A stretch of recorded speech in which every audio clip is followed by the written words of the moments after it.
शांत हों जिनके गुणों के गान में, बेवर्धमान महान जिन विचरे हमारे ध्यान में। क्रमबद्ध पर्याय की चर्चा चल रही है। जैन दर्शन का अभूतपूर्व अद्भुत सिद्धांत जो सर्वज्ञता के आधार पर सुनिश्चित होता है। अकेले जैन दर्शन की ही ये बात नहीं है, गीता में भी ये बात आई है। जब अर्जुन को मोह हो गया, यानी कि मैं अपने भाई बंधुओं को मारकर राज्य नहीं चाहता हूं, युद्ध में लड़कर मेरे सामने मेरे गुरु हैं, मेरे भाई हैं, बहन हैं, परिवार के लोग हैं, उन्हें मारकर मुझे राज्य, ऐसा राज्य नहीं चाहिए, इसलिए वो लड़ने को तैयार नहीं होता है। गीता में इसके लिए कहा गया कि अर्जुन को मोह हो गया। 10 अध्याय तक बहुत समझाया, लेकिन अर्जुन की समझ में ये बात नहीं आई। तो फिर 11वें अध्याय में एक प्रकरण आता है जिसमें वे अपना मुंह बाके ये दिखाते हैं, और उसके अंदर देखने पर ये पता चलता है कि 18 दिन के बाद का दृश्य दिखाई देता है। भीष्म पितामह सरसैया पर पड़े हैं, द्रोणाचार्य की मृत्यु हो गई है, कर्ण की भी मृत्यु हो गई है, दुर्योधन भी मारा गया है, और 18 दिन का बाद जो युद्ध का सीन है, खून से लपटा हुआ, वो दिखाई देता है। तो ये प्रकरण नक्की था। अर्जुन ने कहा कि यदि ये बात है कि ये सब कुछ नक्की ही है, तो फिर मैं लड़ूं क्यों? तो उन्होंने कहा कि निमित्त मात्रम भव पार्थ नंदना, हे पार्थ का नंदन, तू निमित्त मात्र हो जा। यदि जो निमित्त होगा उसको राज्य मिल जाएगा, जो निमित्त नहीं होगा इसको राज्य नहीं मिलेगा। मेरा प्रयोजन तो इतना ही है कि गीता में भी ये बात आती है कि 18 दिन पहले ही युद्ध का अंतिम परिणाम क्या होगा ये श्री कृष्ण को मालूम था, और उन्होंने अर्जुन को भी ये बात बता दी थी। इससे निश्चित होता है कि सब कुछ सुनिश्चित है। ये बात अकेले गीता में ही नहीं आई है, जैन दर्शन में भी आई है। जैन दर्शन का 2000 वर्ष पुराना जो अद्भुत ग्रंथ है कार्तिकेय अनुपेक्षा, उसमें ये गाथाएं आई हैं। ये गाथाएं मैं आपको पढ़कर सुनाता हूं। गीता का सिद्धांत है, रामायण का सिद्धांत है कि जैन दर्शन में भी इस सिद्धांत को कहा गया है। अब लिखी गई आचार्य कार्तिकेय स्वामी ने, इसका नाम है कार्तिकेय अनुप्रेक्षा। उसकी गाथाएं मैं आपको पढ़ाणेन जम्नी कालम्नी रागम दृढ़ेन नियदम से तेरे विहाणेन तम्मी कालम्नी, कि जिस जीव के जिस देश में, जिस काल में, जिस विधान से जो जन्म या मरण जिन देव ने नियत रूप से जाना है, उस जीव के उसी देश में, उसी काल में, उसी विधान से वह समर्थ है, अर्थात उसे कोई नहीं टाल सकता। ये 2000 वर्ष पुरानी बात है, और अपना जो साहित्य उपलब्ध है वो भी 2000 वर्ष पुराना मिलता है। यानी कहने का अर्थ है कि सबसे पहले ये बात लिखी गई काल की बात है, काल नक्की है, जब होना है तब होगा, जब होगा, जिसके द्वारा होना होगा उसके द्वारा होगा, जिस क्षेत्र में होना होगा उस क्षेत्र में होगा, जिस निमित्त से होना होगा उस निमित्त सुनिश्चित है। अकेला काल सुनिश्चित है, निमित्त भी सुनिश्चित है। देखिए, मैं इसके लिए सबसे बढ़िया उदाहरण देता हूं। अपने नैमिषारण्य ध्वनि में एक बात आई कि द्वार निमित्त होगी और दीपायन मुनि का क्रोध निमित्त होगा। ये घटनी थी ना, तो उनके ज्ञान में ये बात आई ना। जब मैं ये बात कहता हूं तो लोग भगवान नेमिनाथ के जमाने में चलो, कहने की आप अपने मन में एक कल्पना करो कि हम सब द्वारका वासी हैं, हमारा सारे दुकान मकान कल कारखाने द्वार से कल्पना करो। और फिर नेमिनाथ ने कहा कि 12 वर्ष बाद द्वारका मिल जाएंगे और श्री कृष्ण के अलावा उनके माँ बाप भी नहीं बचेंगे, तो आपकी क्या हालत हुई होगी, कल्पना करो। तो आपको मालूम पड़ेगा कि इसका क्या अर्थ है। यहाँ पहले वाली ख्याल में नहीं आएगी बात, यानी 12 वर्ष बाद नहीं सकेगी। मुझे कभी कभी विचार आता है कि जब उन्होंने ये बात कही थी क्योंकि पहले मरीज से ये बात मैं कहूंगा तो मरीज कैंसर से नहीं मरेगा, हार्ट अटैक से मर जाएगा। उसके पहले ही चलेगा नहीं। हमारे पास पत्र आता है दुकान पर, उसमें लिखा होता है कि हमारे बेटे की बहू की पिताजी को स्वर्गवास हो गया, तो वो चुपचाप देश में रख लेते हैं। जब खाना पीना निकल के चौका बर्तन निकल जाता है, रात के 10 बजे कहते हैं बहू तेरे तीर से सब आया है, तेरे पिताजी का स्वर्गवास। कहने के साथ खाना आराम हो जाए तो मुश्किल हो जाए, इतना विवेक तो नहीं सकता है। जब कहना रोती रहना, कहने का नेमिनाथ को ये सोचना चाहिए था, इस सभा में मैं ये बात कह रहा हूं, क्या हालत होगी यदि किसी को हार्ट अटैक हो गया तो उसका जिम्मेवार।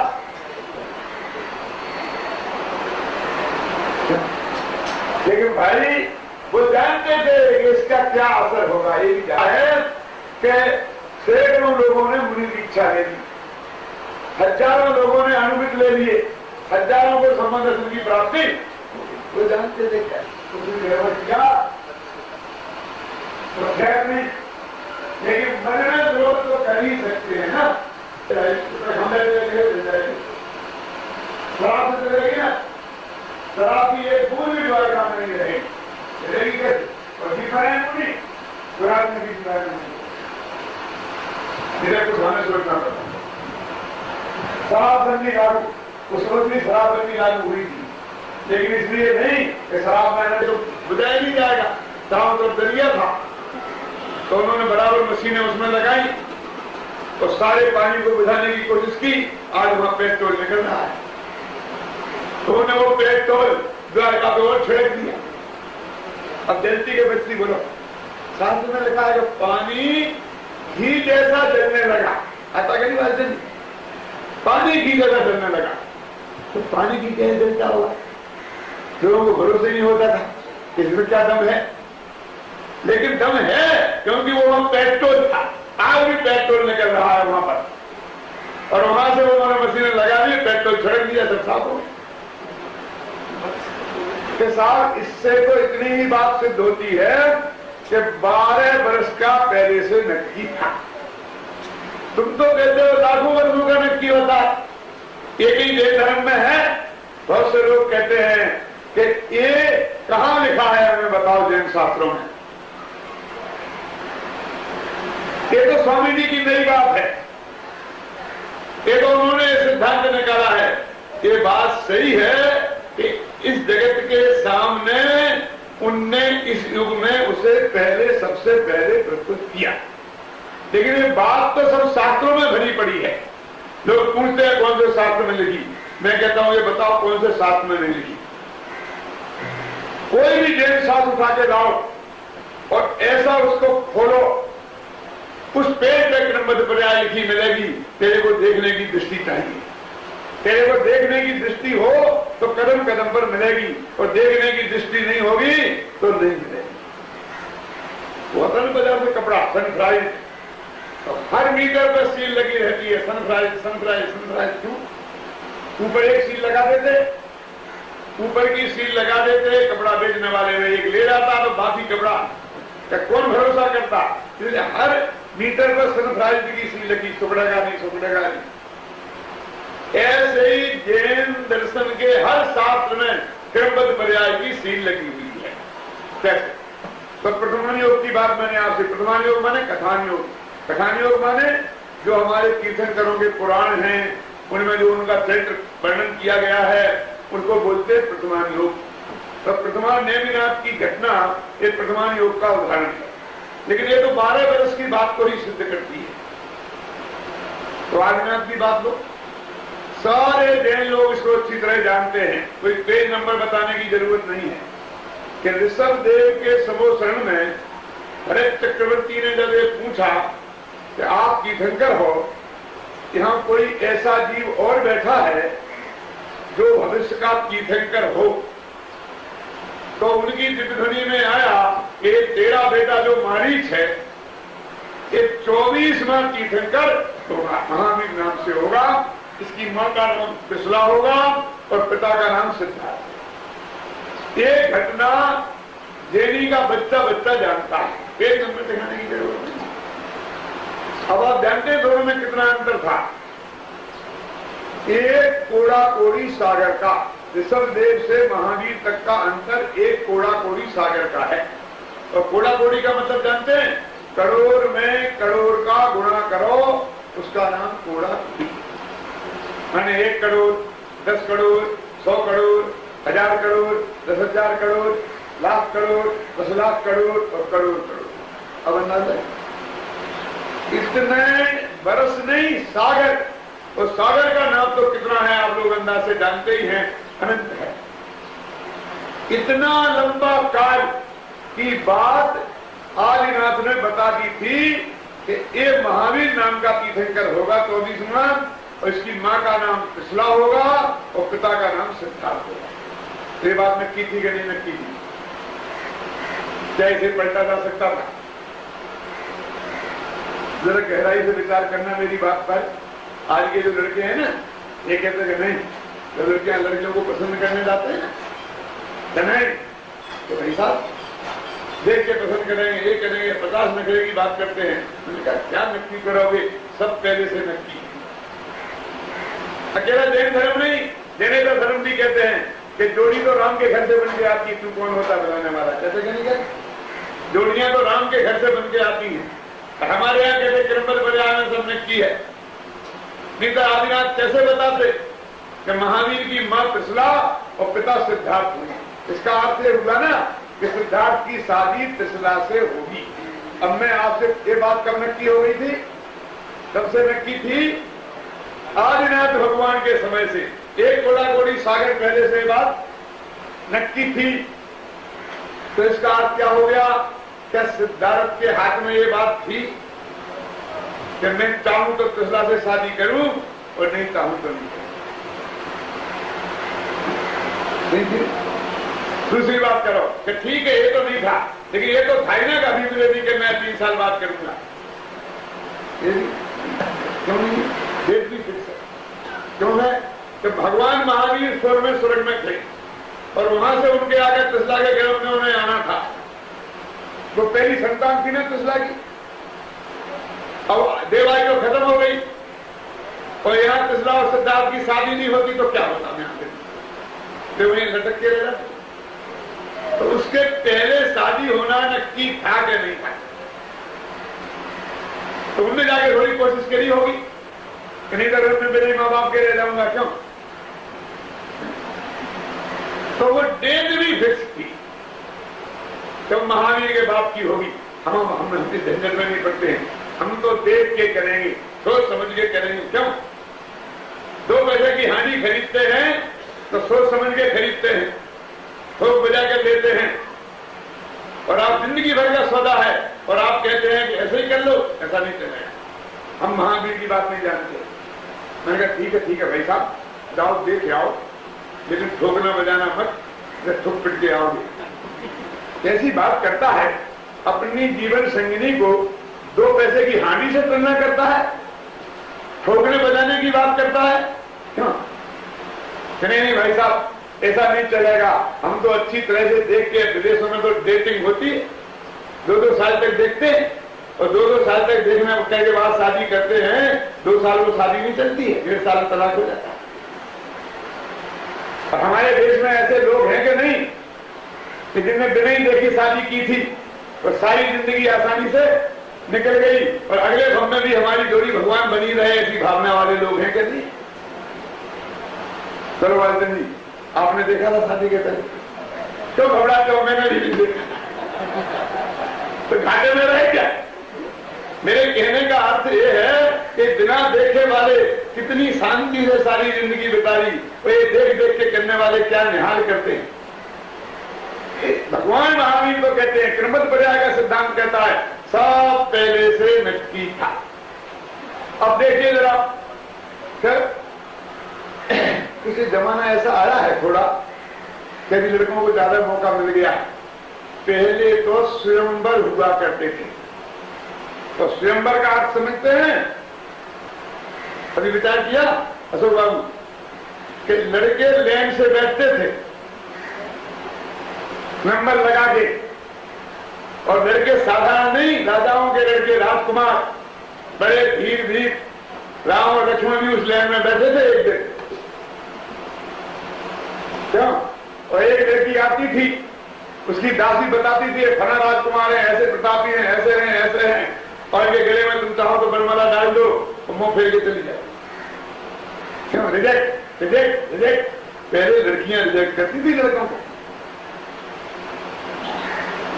शास्त्रों को उठा के पढ़ लो।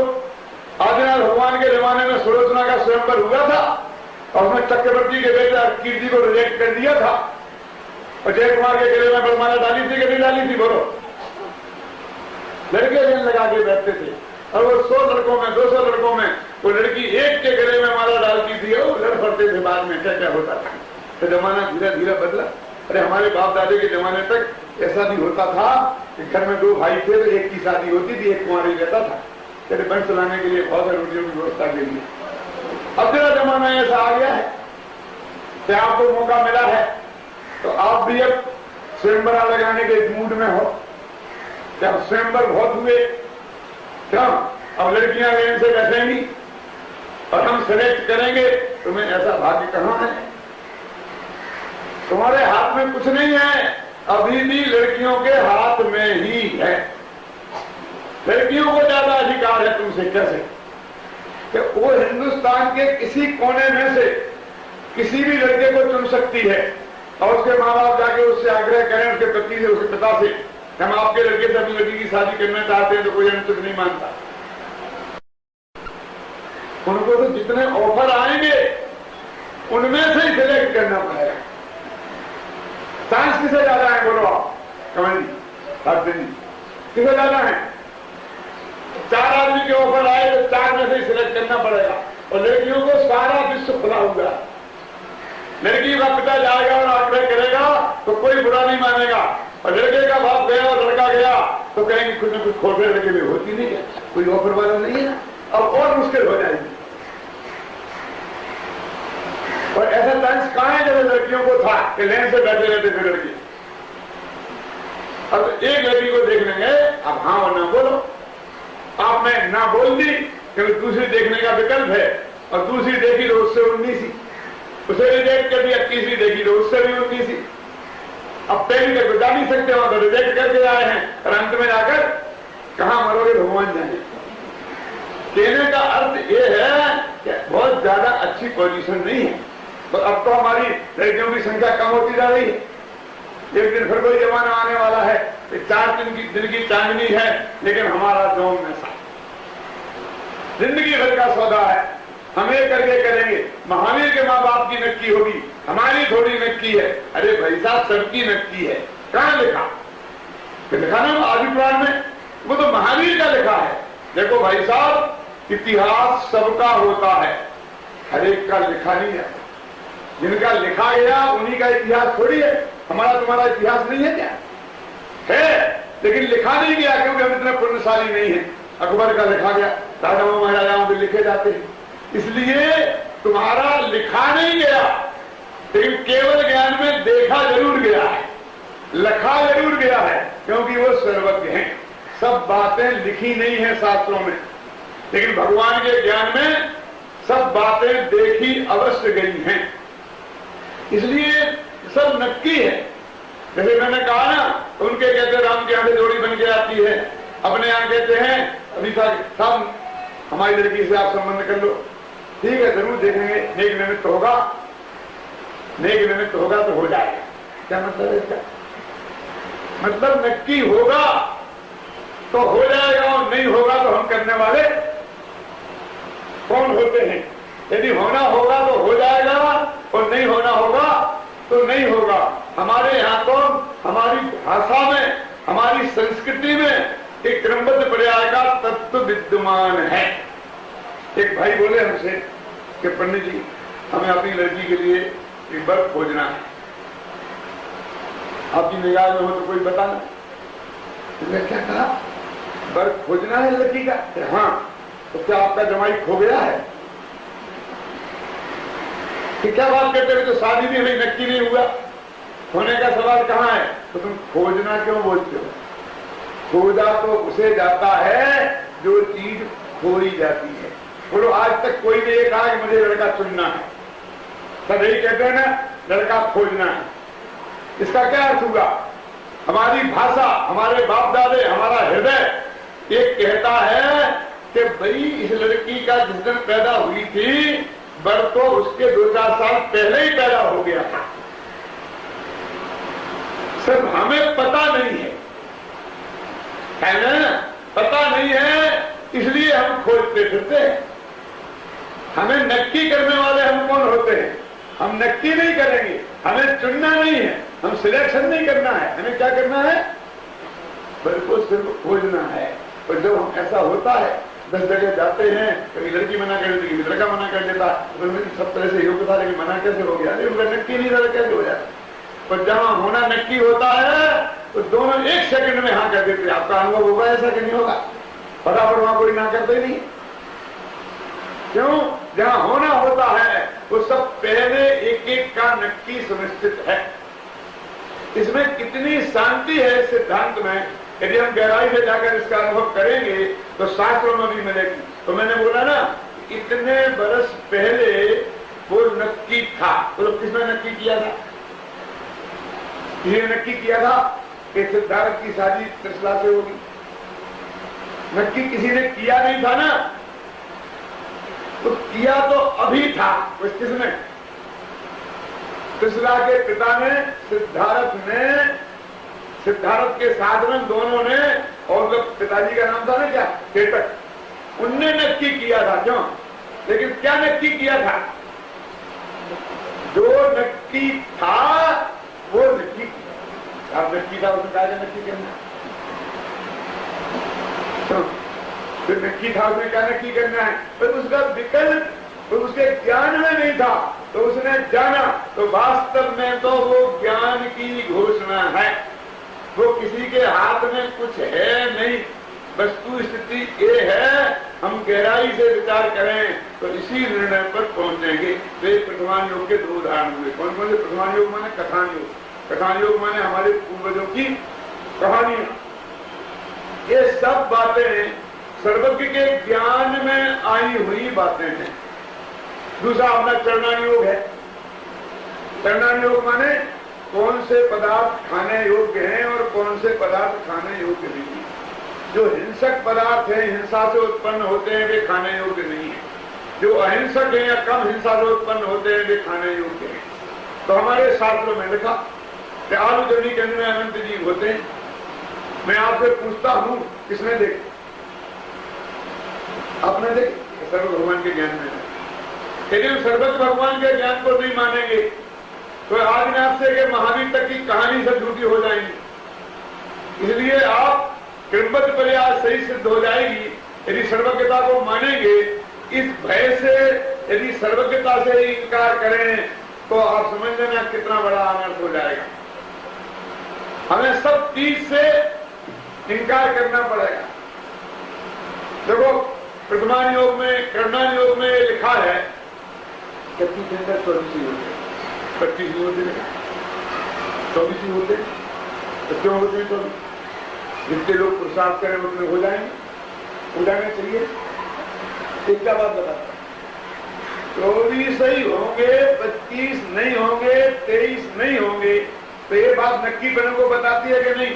और ये भी कि वो कौन होंगे ये भी नक्की है, और कब होंगे ये भी नक्की है।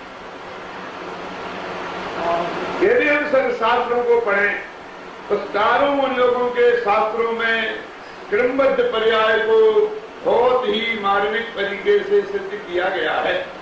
समस्या ये है कि हमने शास्त्रों को देखा कहाँ है, कुछ दृष्टि से देखा कहाँ है। इसको पेज नंबर बताने की जरूरत क्या है? अपने यहाँ एक भजन आता है, आप लोग कई जगह बोलते हो कि जो जो देखी भीतराग में सो होसी धीरा रे, अनहोनी कबू नहीं होसी काहे होत अधीरा रे। क्या कि जो जो भीतराग में देखी, सर्वज्ञ भगवान ने जो जो देखा है वह ही होगा, अनहोनी कबू ना होगी। जो नहीं होना है वो कभी नहीं होगा। तो तू अधीर क्यों होता है? अब देखिए, भीतराग ने देखी क्यों देखा? सर्वज्ञ ने देखी, मुझे चाहिए अधिक बाबू क्योंकि जानने का काम तो सर्वज्ञता करती है, वीतरागिता का काम तो जानने का नहीं। लेकिन वीतरागी कहने का एक पीछे एक उद्देश्य है। जैसे लोग कहते हैं कि तुम्हारे हाथ में देखना है तो तुम हमारा बुरा देख लोगे, भला देख लोगे, तो अपन करने में लगाते हैं ना। भगवान तेरा क्या बिगड़ता था, मेरा भला देख लेता था। क्यों अपन भगवान को बुलाना चाहिए थोड़ी मानते हैं, तेरी क्या बिगड़ता है, हमारी बिगड़ी सुधरती है। भगवान को भी उपदेश देते ना अपन है, तुम मेरा जरा अच्छा कर दे तो तेरा क्या बिगड़ता है, मेरी बिगड़ी सुधरती है। भगवान तो हमारा अच्छा देख लेते, हमें भी तीर्थंकर बनना देख लेते तो हम भी तीर्थंकर बन जाते।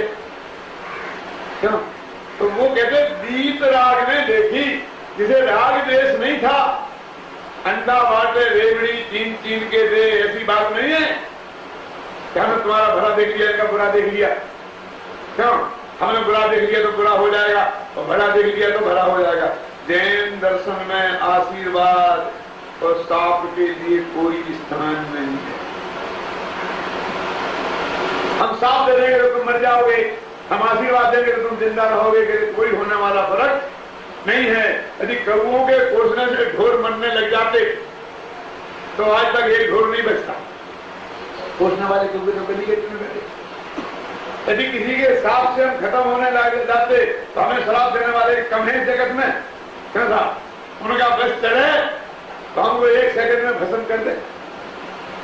ऐसे भाव वाले बहुत जीव हैं कि हम जिंदा हैं। क्यों? और उनके आशीर्वाद से कोई जिंदा रहता होता तो होते कोई 200-400 वर्ष में पुराने जीव, इन्हें सारा आशीर्वाद मिला हुआ है। क्यों? तो वे आज मरे ही नहीं है। कोई हमारे बाप दादे सब चले गए, उन्हें किसी को आशीर्वाद नहीं मिला था। जैन दर्शन कहता है कि सब कुछ पहले से सुनिश्चित है। उसमें किसी दूसरे का तीत राग ने देखा, तीत राग भाव से देखा, राग देश से नहीं देखा गया। जो जो देखा वही होगा, अनहोना कभी नहीं होगा। काहे होत अधीरा रे, तू अधीर क्यों होता है? देखना, अधीर नहीं होने का उपदेश का पॉइंट क्या है? ऐसा नहीं कहा कि तू चिंता मत करे, भगवान को याद करना, भगवान दौड़े चले आएंगे, भगवान तो भगत के बस में होते हैं। क्यों? अजैनियों के भगवान तो आते भी सिद्ध इस्लाम से वापिस ताजते चल रहा तुम तो वो बेहतर आ जाएंगे, देवता आ जाएंगे, रक्षा करेंगे, कोई ना कोई बता ही देगा गारंटी से। ये कहते जैन धर्म नहीं।